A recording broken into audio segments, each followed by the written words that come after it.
नमस्कार, खबर राजस्थान देख रहे हैं आप और मैं हूं आपके साथ गौरव राजेंद्र। बुलेटिन की शुरुआत करते हैं। मुख्यमंत्री भजनलाल शर्मा शुक्रवार को बांसवाड़ा पहुंचे, जहां उन्होंने धरती आबा बिरसा मुंडा की जयंती पर आयोजित सभा को संबोधित करते हुए क्या कुछ कहा, आपको सुनाते हैं। माता के हमारी माता बहनें बहुत बड़ी संख्या में हैं, पीछे भी बैठे हैं। एक बार जरा जोर से लगाएंगे, दोनों हाथ खड़े करते हुए बोलिए भारत माता की, भारत माता की, भारत माता की। और मैं कहूंगा भगवान बिरसा मुंडा, आप कहेंगे अमर रहें। भगवान बिरसा मुंडा, भगवान बिरसा मुंडा, गोविंद गुरु, गोविंद गुरु, काली बाई। आज के इस कार्यक्रम में, क्योंकि आज का ये कार्यक्रम जनजाति गौरव दिवस के रूप में मना रहे हैं, क्योंकि आज भगवान बिरसा मुंडा की 150वीं जयंती जनजाति गौरव दिवस के रूप में भारत सरकार ने जनजातीय समुदाय के बलिदान एवं योगदान को सम्मान देने के लिए यह जनजातीय गौरव दिवस आज हम मना रहे हैं। इस अवसर पर मंच पर विराजमान कैबिनेट में मेरे साथी और जिनको अभी आपने सुना, ऐसे सम्माननीय बाबूलाल जी खराड़ी साहब, हमारे विधायक गढ़ी भाई कैलाश मीणा जी, हमारे पूर्व मंत्री महेंद्रजीत सिंह मालवीय साहब, हमारे सागवाड़ा के विधायक शंकर ढेंचा जी, पार्टी के जिलाध्यक्ष भाई लाभचंद पटेल जी, हमारे पूर्व सांसद कनकमल कटारा जी, धन सिंह रावत जी, मानशंकर ननामा जी, भाई भीमा भाई दामोर साहब, हमारे जनजाति क्षेत्रीय विकास विभाग के सचिव भानु प्रकाश जी, बलवीर रावत जी, प्रधान पंचायत समिति बांसवाड़ा, कनंग रावत जी, प्रधान पंचायत समिति कुशलगढ़, श्रीमती निर्मला, प्रधान पंचायत समिति तलवाड़ा, सुभाष खराड़ी, प्रधान पंचायत समिति बागीदौरा, हरिशंकर, प्रधान पंचायत समिति आनंदपुरी, रामचंद्र डिडौर, प्रधान पंचायत समिति सज्जनगढ़, भाई सुभाष तमोलिया जी, दिनेश भट्ट जी, प्रभारी अनीता कटारा जी, अगड़ू मेड़ा जी और मंच पर विराजमान सभी नेतागण और मेरे सामने बैठे मेरे पूजा योग बुजुर्गों, नौजवान दोस्तों, मेरी इतनी बड़ी संख्या में आई माता बहनों, सबसे पहले तो मैं इस कार्यक्रम में आने पर आप सभी का वंदन करता हूं, अभिनंदन करता हूं। और आज जनजाति गौरव दिवस के अवसर पर आप सभी को मैं बहुत बहुत बधाई और शुभकामनाएं देना चाहता हूं। आप इतनी बड़ी संख्या में आप सभी यहां पधारे हैं। मित्रों, इस तिथि को भगवान बिरसा मुंडा की जयंती होती है। मैं धरती आबा भगवान बिरसा मुंडा के जन्म दिवस पर आप सभी को नमन करता हूं। यह आयोजन भगवान बिरसा मुंडा की विरासत और देश के विकास में जनजातीय समाज का योगदान महत्वपूर्ण है। आज उन जो जनजातीय समाज के लोग अच्छा काम करते हैं, उनका सम्मान भी आज किया गया है। आप सभी आदिवासी भाई बहनों का अभिनंदन करता हूं और आप सभी को जनजाति गौरव दिवस की हार्दिक बधाई भी देता हूं। जनजाति गौरव दिवस हमारे उन बहादुर आदिवासी वीरों को समर्पित है, जिन्होंने आजादी की लड़ाई में अपना सब कुछ योगदान दिया। ऐसे समस्त देशवासियों के लिए भारत के स्वतंत्रता संग्राम और राष्ट्र निर्माण में आदिवासी समुदाय के योगदान को मैं स्मरण करने का ये अवसर है। ये कार्यक्रम आदिवासी युवाओं, आदिवासी नेताओं और समुदाय के सदस्यों को आदिवासी विरासत से परिचय कराने का भी ये अवसर है। जनजातीय गौरव दिवस भगवान बिरसा मुंडा को ये समर्पित है, जिन्होंने अपना जीवन भारत के स्वतंत्रता संग्राम और विरासत और संस्कृति को समर्पित कर दिया। उन्होंने अपने अल्प जीवन में ही ऐसे कार्य किए कि उन्हें पूरा जनजातीय समाज भगवान और धरती आबा के रूप में पूजता है। उनका ये एक सामान्य परिवार में जन्म लेकर धरती का आबा या भगवान बन जाना कोई सामान्य बात नहीं है। ये उनके जो उन्होंने देश के लिए किया, ये देश हमारा उसके लिए गौरव करता है। देश की आजादी के लंबे समय तक भगवान बिरसा मुंडा हमारे अन्य जनजातीय नायकों के योगदान को भुलाने की कोशिश की गई। जनजातीय वर्ग के उत्थान में हमारे प्रधानमंत्री जी के कार्यकाल में जितने काम हुए हैं उतने काम आज तक कभी नहीं हुए। प्रधानमंत्री श्री नरेंद्र मोदी जी के नेतृत्व में भाजपा ने आदिवासी समाज की बेटी श्रीमती द्रौपदी मुर्मू जी को देश का सर्वोच्च पद सुशोभित करने का काम किया। प्रधानमंत्री जी की जनकल्याणकारी योजनाएं से देश के करोड़ों आदिवासी परिवारों को जीवन आसान हुआ है।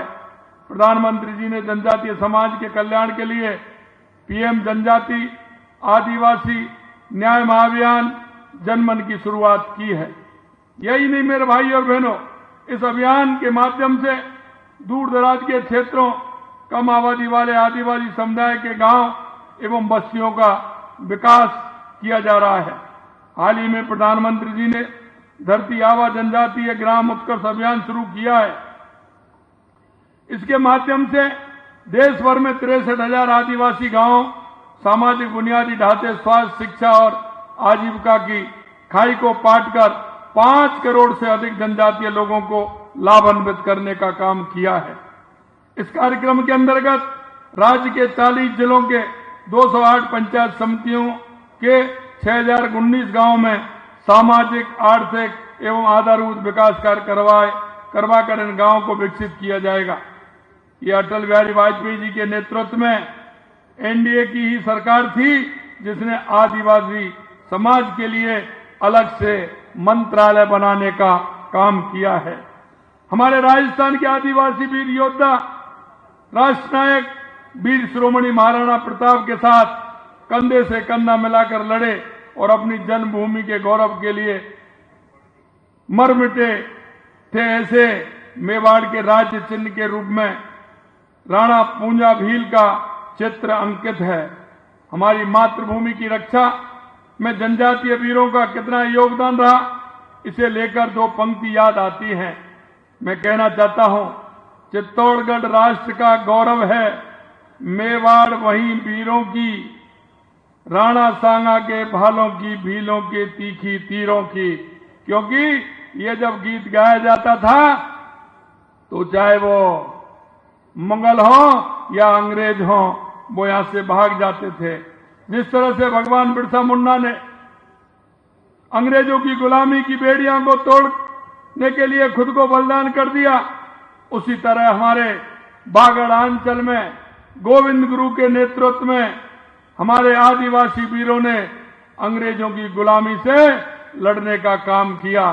बागड़ की इस धरती पर, मानगढ़ धाम पर 1,500 से अधिक आदिवासी वीरों का बलिदान साक्षी है।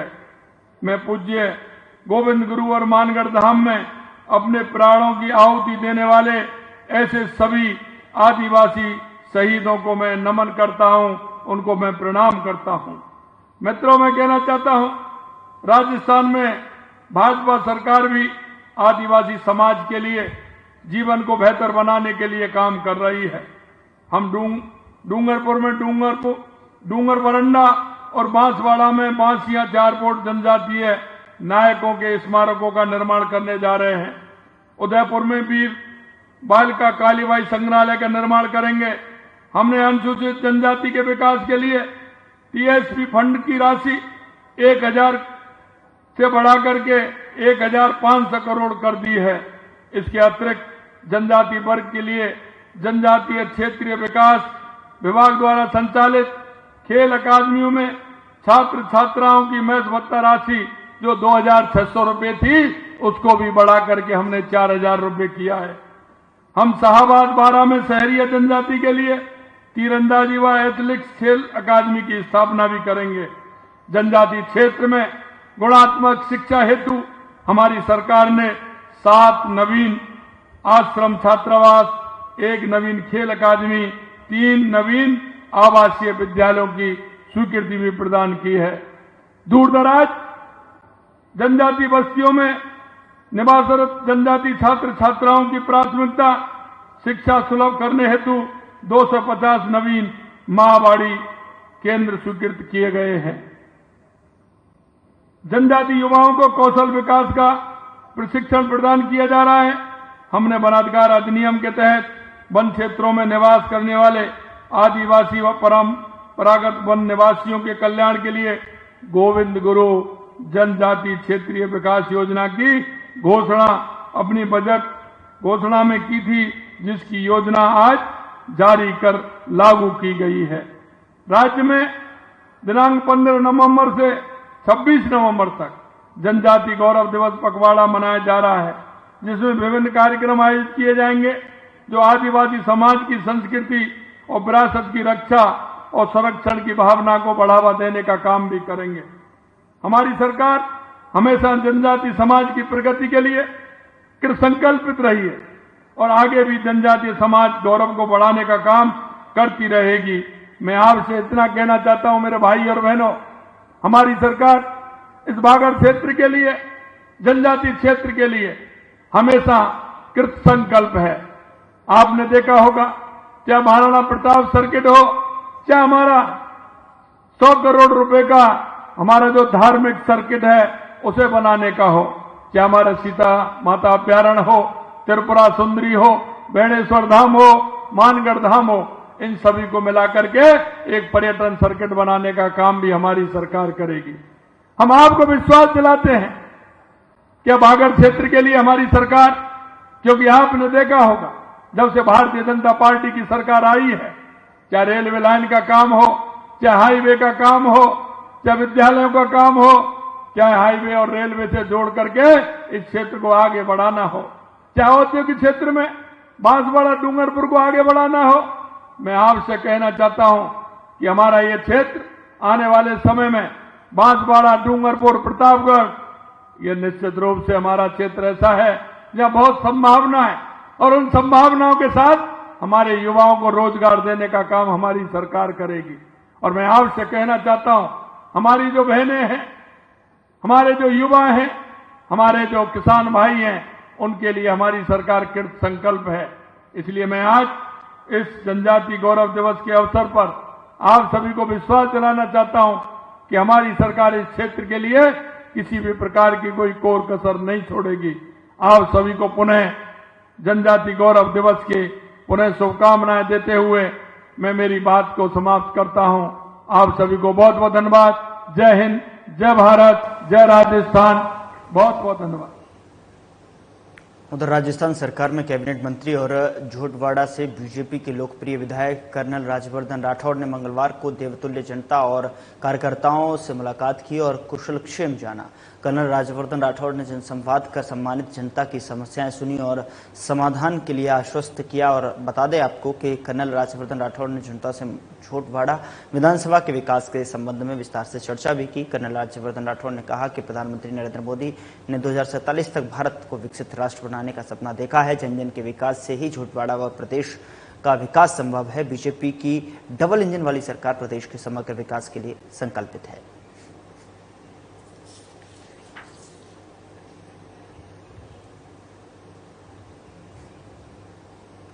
उधर रामगंज मंडी, कोटा जिले की रामगंज मंडी में अखिल भारतीय आदिवासी भील विकास समिति के तत्वाधान में भगवान बिरसा मुंडा जयंती पर विशाल शोभा यात्रा का आयोजन किया गया। शोभा यात्रा दोपहर 12 बजे साबू क्रीडांगन मैदान से शुरू हुई। शोभा यात्रा में मुख्य आकर्षण का केंद्र आदिवासी नृत्य रहा। आपको बता दें कि शोभा यात्रा में मुख्य अतिथि राज्यसभा सांसद चुन्नीलाल गरासिया रहे। शोभा यात्रा दोपहर 12 बजे बाद साबू क्रीडांगन से शुरू हुई, जो है स्टेशन चौराहा, थाना चौराहा, बाजार नंबर 2 सरकारी कुआं और पन्नालाल चौराहा, अंबेडकर चौराहा वापस साबु क्रीड़ांगन पहुंची, जहां पर आम सभा का भी आयोजन किया गया।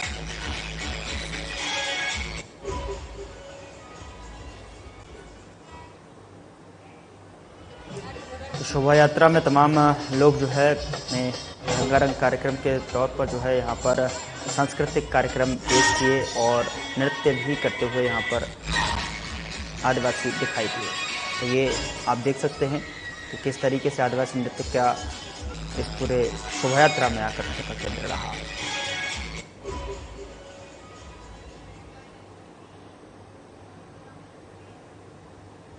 उधर देवली उनियारा में हुए उपचुनाव में सामरावता गांव एसडीएम थप्पड़ कांड मामले में आरोपी नरेश मीणा की वीडियो कॉन्फ्रेंसिंग के जरिए हुई सिविल न्यायाधीश एवं न्यायिक मजिस्ट्रेट प्रथम वर्ग नेवाई कोर्ट में वीडियो कॉन्फ्रेंसिंग के जरिए पेश किया गया, जिसके बाद कोर्ट ने नरेश मीणा को न्यायिक हिरासत में भेज दिया।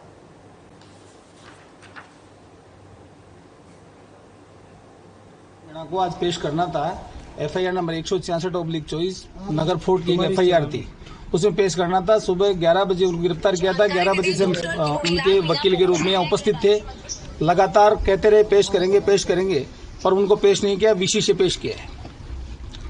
पुलिस ने क्या कहा मजिस्ट्रेट साहब के सामने? पुलिस ने कहा कि लॉ एंड ऑर्डर की मेंटेन नहीं हो रहा था, इसलिए नहीं लेकर के आई।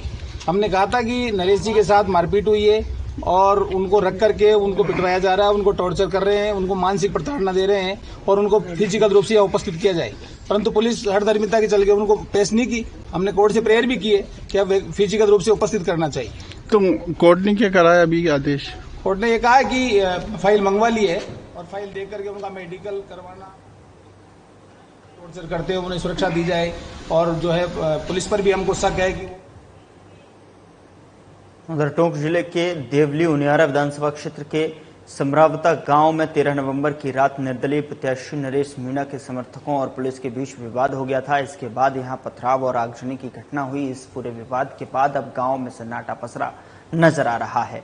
यहां शायद ही कोई घर ऐसा हो जहां गांव में मचे बवाल के निशान नजर न आ रहे हों। यहां चली हुई लगभग 3 दर्जन बाइक और 2 दर्जन 4 व्हीलर उपद्रव की कहानी खुद ही बयां कर रही हैं। आग में जले 2 वाहन पुलिस विभाग के भी हैं।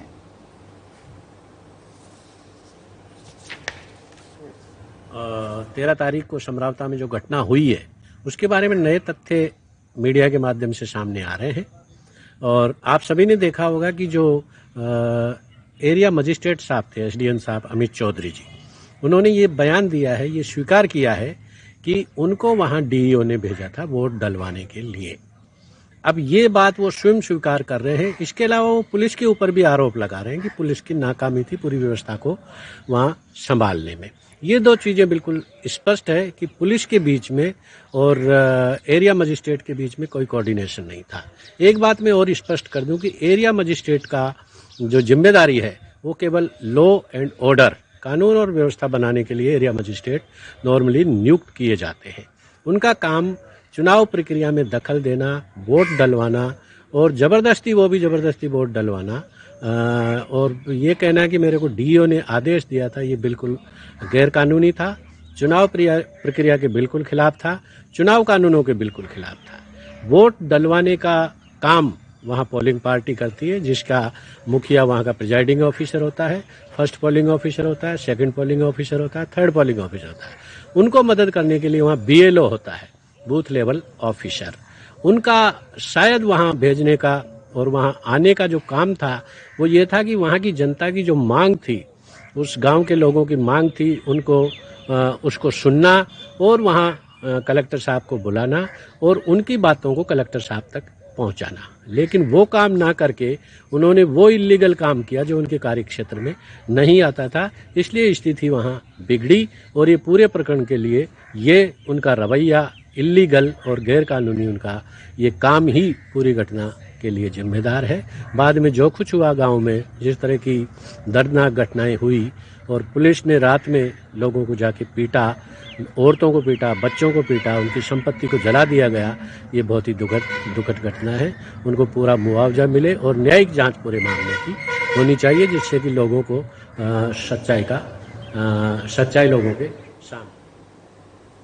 उधर रानीवाड़ा में जले हुए ट्रांसफार्मर को बदलकर समय पर नहीं दिए जाने के मामले को लेकर आज रानीवाड़ा विद्युत विभाग कार्यालय परिसर में बीजेपी जिला उपाध्यक्ष मंजी राम चौधरी किसानों के साथ धरने पर बैठे और इस दौरान किसानों ने विभागीय अधिकारियों की कार्यप्रणाली के खिलाफ नारेबाजी करते हुए जमकर प्रदर्शन किया।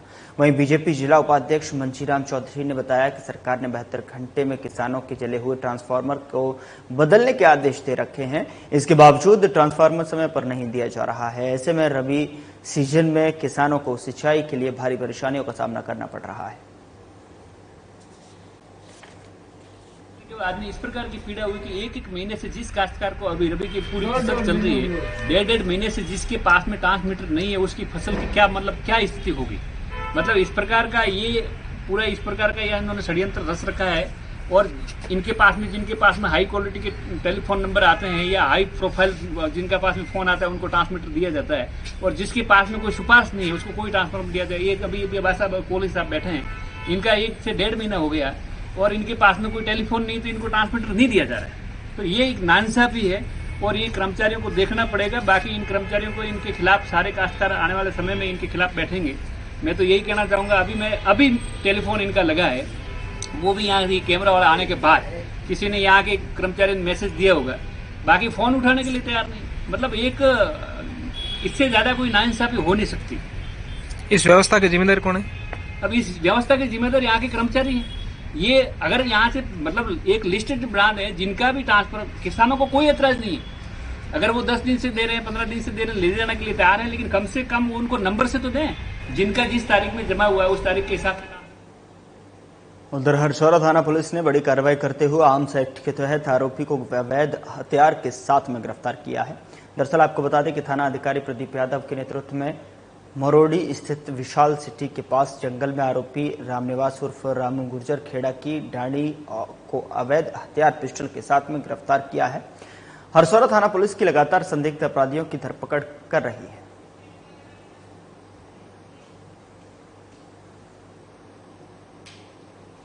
फिलहाल बुलेटिन में इतना ही। नमस्कार।